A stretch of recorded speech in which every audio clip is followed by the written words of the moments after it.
Perkenalkan, nama saya Ahmad Muzaki Prabowo dengan NIM 4443230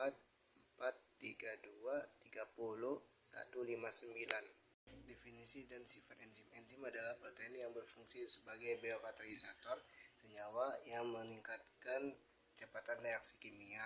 Enzim merupakan biokatalisator organik yang dihasilkan organisme hidup di dalam protoplasma yang terdiri atas protein atau suatu senyawa yang berikatan dengan protein.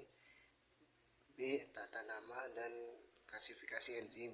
Komisi Enzim Internasional The International Enzyme Commission (EC) telah menetapkan tata nama bersistem untuk enzim yang sama dengan konsep pada sistem UPAC dalam tata nama senyawa organik yang memberikan nama dan nomor enzim sesuai dengan reaksi yang dikatalisnya. Secara umum, nama setiap enzim disesuaikan dengan nama substratnya dengan menambahkan ase di belakangnya. Penamaan enzim secara umum didasarkan pada beberapa hal sebagai berikut. Yang pertama ada substrat yang dikatalisis urease, lipase, arginase.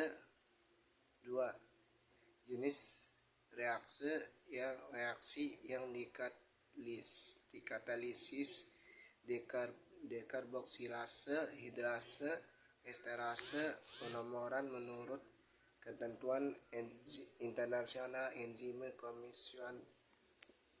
4. Penggunaan enzim berdasarkan tempat bekerjanya. Yang A itu ada endoenzim. Endoenzim disebut juga enzim intraseluler, yaitu enzim yang bekerjanya di dalam sel. Umumnya merupakan enzim yang digunakan untuk proses sintesis di dalam sel dan untuk membentukkan energi ATP yang berguna untuk proses kehidupan sel, misal dalam proses respirasi. B.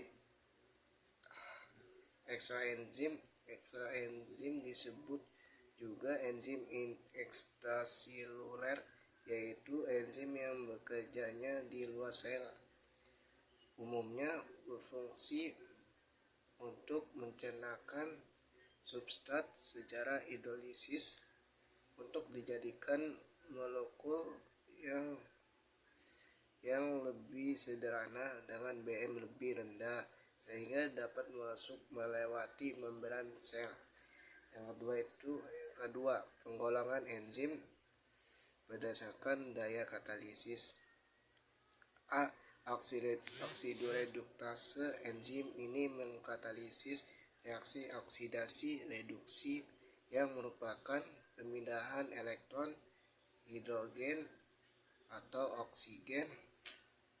Sebagai contoh adalah enzim elektron transfer oksidase dan hidrogen peroksidase (katalase) B. Hidrolase. Enzim ini mengkatalisis reaksi dengan contoh enzim adalah karboksilase hidrolase menghidrolisis gugusan ester karboksil. Lipase adalah hidrolase yang menghidrolisis lemak (ester lipidi). Peptidase adalah hidrolase yang menghidrolisis protein dan polipeptida. 3. Penggolongan enzim berdasarkan cara terbentuknya. Yang A. Enzim konstitutif.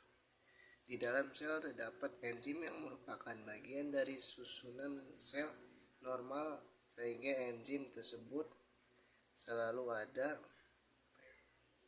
Umumnya dalam jumlah tetap pada sel hidup. Walaupun demikian, ada enzim yang jumlahnya dipengaruhi kadar substratnya. Misalnya enzim amilase. Yang B, enzim adaptif. Perubahan lingkungan mikroba dapat menginduksi terbentuknya enzim tertentu. Induksi menyebabkan kecepatan sintesis suatu enzim dapat dirangsang sampai beberapa ribu kali. Enzim adaptif adalah enzim yang pembentukannya dirangsang oleh adanya substrat. Ada mekanisme kerja enzim. Fungsi suatu enzim adalah sebagai katalis untuk proses biokimia yang terjadi di dalam sel maupun reaksi kimia yang terjadi di luar sel. Enzim bekerja dengan cara bereaksi dengan molekul substrat untuk menghasilkan senyawa intermediat melalui suatu reaksi kimia organik yang membutuhkan energi aktivitas lebih rendah. Sekian dari saya. Wassalamualaikum warahmatullahi wabarakatuh.